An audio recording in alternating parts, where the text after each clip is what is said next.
வணக்கம் மக்களே. ஸோ இன்னைக்கு எபிசோட்ல ரொம்ப முக்கியமான நாள் என்னன்னா, யாரை ஃபர்ஸ்ட் சேவ் பண்ண போறாங்க அப்படின்றது ரொம்ப ரொம்ப முக்கியம். நம்ம எதிர்பார்த்துட்டு இருக்கிறது இதுதான். ஏன்னா பிக் பாஸோட வரலாறே அப்படிதான் பேசுது. இந்த வாரம் யாரு ஃபர்ஸ்ட் சேவ் பண்ண போறாங்களோ அவங்க தான் டைட்டில் வின்னர் ஆகிறதுக்கான அதிகபட்சமான வாய்ப்பு இருக்கு அப்படின்றது இந்த கடந்த 6 சீசனா ப்ரூவ் பண்ணிட்டு வருது. ஸோ அந்த வகையில பாத்தீங்கன்னா நீங்க எடுத்து பாத்தீங்கன்னா ஃபர்ஸ்ட் சீசனை விட்டுருங்க. செகண்ட் சீசன்ல இருந்து 6 சீசன் எடுத்தீங்கன்னா third season title ticket ஃபினால win பண்ணவர் தான் போயிட்டு ஃபினால வின் பண்ணார். அதை தவிர்த்து ஒரு 4 சீசன் எடுத்தீங்கன்னா யாரு ஃபர்ஸ்ட் சேவ் பண்ணப்பட்டாங்களோ அவங்க தான் ஃபினால போய் வின் பண்ணிருக்காங்கன்றதான் தகவல். ஆரி சேவ் பண்ணாங்க. அடுத்ததா பாத்தீங்கன்னா யாரு, ராஜு சேவ் பண்ணாங்க. 6th சீசன்ல பாத்தீங்கன்னா அசீமை சேவ் பண்ணாங்க. இவங்க 3 பேர் சேவ் பண்ணதுக்கு அப்புறம் பாத்தீங்கன்னா ஃபினாலே வீக்ல போயிட்டு அவங்க தான் டைட்டில் அடிச்சாங்க அப்படின்றது தான் தெரியும். சோ என்ன இதுல ஒரு என்ன பெனிஃபிட்னா, மக்களால் காப்பாற்றப்பட்டு, இந்த ஒரு டயலாக் வரும், மக்களால் காப்பாற்றப்பட்டு ஃபினாலேக்குள் நுழைந்த நபர் அப்படின்ற ஒரு தகுதி சொல்லுவாங்கல்ல. சோ அந்த வகையில யார் ஓட்டிங்ல லீடிங்ல இருக்காங்களோ அவங்க தானே மக்களால் காப்பாற்றப்பட்டது. சோ அந்த வகையில ஃபர்ஸ்ட் சேவ் பண்ணணும் அப்படின்றதான் எதிர்பார்ப்பு.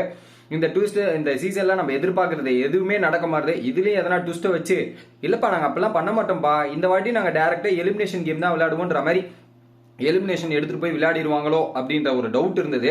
ஏன்னா இந்த சீசன்ல அப்படிதான் இருந்தது. சேவிங் ஆர்டரே கரெக்டா பண்ணவே இல்லை. ஃபர்ஸ்ட் கொலாப்ஸ் பண்றதுக்காக ஒரு 2-3 வாட்டி பண்ணுவாங்க பழைய சீசன்ல. பட் இந்த சீசன்ல ஆர்டரும் ஒழுங்கா பண்ணல, அந்த சேவிங் ஆர்டரே காட்டப்படாம ஒரு 2-3 வாட்டி பண்ணிருப்பாங்க எனக்கு தெரிஞ்சு வச்சு. அதுக்கு கவர்த்து ஒரு வாட்டி பண்ணதில்ல. சோ ஆனா இன்னைக்கு ரொம்ப முக்கியமான விஷயம்ன்றதால சேவிங் ஆர்டர் பண்ணுவாங்களா அப்படின்னு கேட்டீங்கன்னா பண்ணி இருக்கிறதா மாதிரி ஒரு தகவல் வருது. பட் யார் ஃபர்ஸ்ட் சேவ் பண்ணப்பட்டான்ற நியூஸ் மட்டும் எனக்கு கிடைக்கல. ஓகேவா, அது கிடைக்காம சேவ் பண்ணப்பட்ட 3 நபர்கள் இருக்காங்க. ஆல்ரெடி விஷ்ணு வந்து டிக்கெட் ஃபினாலே வின் பண்ணி ஃபைனல் போயிட்டாரு, அவரை விட்டுருவோம். மிச்சம் 6 பேர் இருக்காங்களா, அந்த 6 பேர் எடுத்தீங்கன்னா அர்ச்சனா, தினேஷ் மற்றும் மணி, இவங்க 3 பேர் வந்து சேவ் பண்ணப்பட்டதா ஒரு தகவல் கிடைச்சிருக்கு. அதுல ஆர்டர் எப்படின்றது தெரியல. ஓகேங்களா, சோ ஓட்டிங் படி பாத்தீங்கன்னா இந்த 3 பேருமே டாப் லிஸ்ட்ல இருக்காங்க. சோ அன்அபிஷியலும் சரி, இதே தான் அபிஷியலும் ரெஃப்ளெக்ட் ஆகும். நான் ஒரு 70% கெஸ் பண்றேன். அபிஷியல் டு அன்அபிஷியல் வந்து ஒரு 70% ஈக்குவலா இருக்கும்ன்றத நான் கெஸ் பண்றேன். அதுவும் அந்த ஃபர்ஸ்ட் பொசிஷன்ல மாற்றமே கிடையாது. ஃபர்ஸ்ட் பொசிஷன் அவங்க தான் இருப்பாங்கன்றது சாலிடா வச்சுக்கலாம். அன்அபிஷியலே எப்படி இருக்குன்னா அபிஷியலே அப்படிதான் இருக்கும்ன்றதான் என்னோட கணிப்பு. சோ அந்த வகையில இந்த 3 பேர் ஃபர்ஸ்ட் சேவ் பண்ணப்பட்டிருக்காங்க. இந்த 3 பேர்ல யார் ஃபர்ஸ்ட் சேவ், யார் செகண்ட் சேவ், யார் தேர்ட் சேவ்ன்றது தெரியல. பட் இந்த 3 பேர் சேவ் பண்ணப்பட்டதா தகவல் கிடைச்சிருக்கு. சோ ஆக மொத்தத்துல இந்த 3 பேர் மற்றும் விஷ்ணு ஒரு 4 பேர், சோ 4 பேர் வந்து டைரக்ட் ஃபைனலிஸ்ட் ஆயிட்டாங்க அப்படின்ற ஒரு தகவல். அடுத்ததா என்ன நடக்குதுன்னு பாத்தீங்கன்னா எலிமினேஷன். சோ அந்த எலிமினேஷனை பொறுத்தவரையும் நேத்து வரையுமே மாயாவோட பேர் தான் சர்க்குலேட் ஆகிட்டே இருந்தது. இன்னைக்கு காலில இருந்து பாத்தீங்கன்னா விசித்ராவோட பேர் சர்க்குலேட் ஆகிட்டு இருந்தது.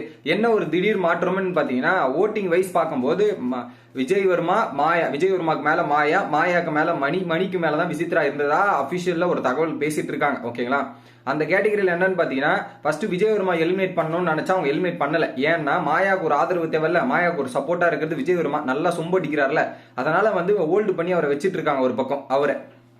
ரெண்டாவது வந்து பாத்தீங்கன்னா மாயாவை தூக்கணும். ஐயா மாயாவுக்கு தாங்க நாங்க இதை பண்றதே, அப்புறம் எப்படி நாங்க மாயாவை தூக்க மாட்டோம்ல அப்படின்ற மாதிரி மாயாவை ஹோல்டு பண்ணிட்டு டைரக்டா விசித்ராவை தூக்கி ஒரு அன்ஃபேர் எவிக்ஷனா தான் நான் பாக்குறேன். அன்ஃபேரா தான் விசித்ராவை தூக்கி வெளியே போட்டிருக்காங்க. சோ அந்த 3 பேர் ஆட் சீட்ல உட்கார வச்சது யாருன்னு பாத்தீங்கன்னா விசித்ரா, விஜயவர்மா மற்றும் மாயா. இந்த 3 பேருமே ஆட் சீட்ல உட்கார வச்சு கடைசியில விசித்ராவை எலிமினேட் பண்ணி அமைச்சிருக்காங்க அப்படின்றது கிளியரா தெரியுது.